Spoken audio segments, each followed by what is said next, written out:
Enten. Monggo. Begini Yai, sekarang kebalikannya. Sampai kapan kewajiban anak itu berbakti kepada orang tua? Meskipun kadang orang tua itu ada yang mampu, ada yang tidak mampu. Nggih, ngaten. Pertama, bagaimana sampai kapan kewajiban anak untuk berbakti kepada orang tua? Berbakti kepada orang tua juga ada dua macam. Berbakti secara fisik, materi, atau berbakti secara non materi. Itu ya. Contoh, berbakti secara fisik atau materi, sebut saya saja sebagai contoh. Kalau bapak atau abah saya dan ibu saya tidak mampu makan, maka kewajiban saya untuk menghidupi ayah dan ibu saya. Begitu, itu kewajiban seorang anak dalam dunia maisha. Jangan sampai ayah dan ibu saya mati kelaparan. Saya orang yang paling berdosa.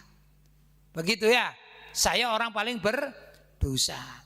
Tapi kalau ini saya sebagai anak tidak begitu mampu, kalau rezeki atau mungkin honor sajalah saya anggap. Kalau honor saya itu 5 juta, sedangkan honor ayah saya 50 juta, honor ibu saya 30 juta, gitu ya. Maka saya tidak perlu menghidupi orang tua saya dalam dunia materi. Saya wajib taat, wajib berbakti, macam-macam itu membuat ayah dan ibu tersenyum. Jadi membuat ayah dan ibu bangga, membuat ayah dan ibu merasa ringan. Kadang-kadang orang yang punya harta banyak, kalau di rumah tangga belum tentu mampu membersihkan rumah ini. Nyapu, ngepel, belum tentu. Beliau karena sudah sepuh, kita yang masih muda. Loh, kita nyapu, ngepel, ini adalah bentuk berbakti kepada orang tua. Dan itu tidak ada masanya. Sampai orang tua wafat pun, anak itu tetap wajib berbakti kepada orang tua. Dengan apa? Antara lain menurut Nabi Muhammad SAW, kalau ayah kalian sudah meninggal dunia, cara berbakti antara lain rajin mendoakan. Kata Nabi begini, kalau kamu punya orang tua, punya teman orang tuamu itu, maka kamu berbuat baiklah kepada temannya orang tuamu.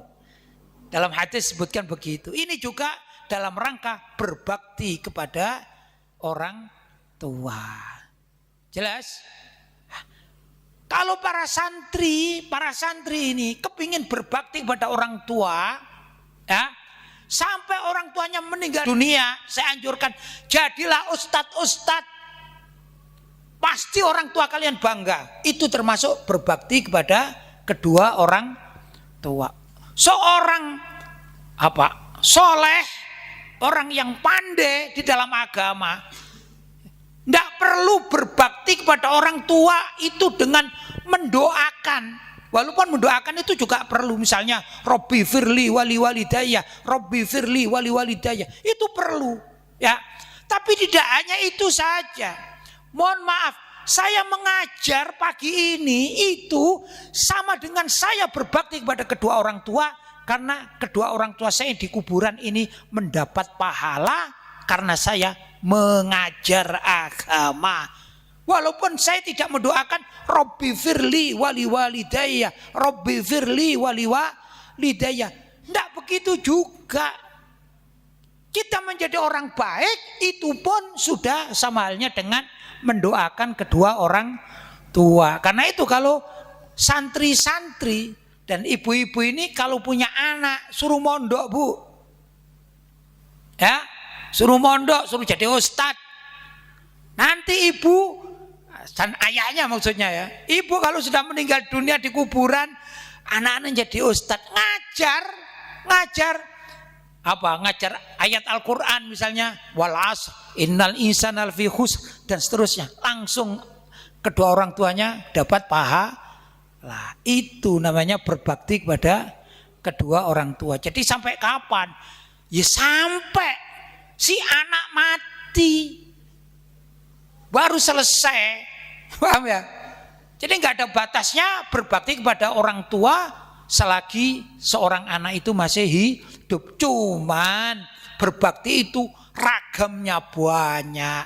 Ada yang berbakti dengan memberi uang, menghidupi, memberi makan. Kalau memang kedua orang tuanya tidak mampu.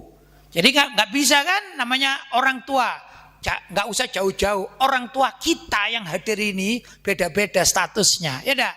Ada yang miskin, ada yang kaya. Orang tua kita ini, baik yang meninggal dunia maupun yang masih hidup, betul enggak?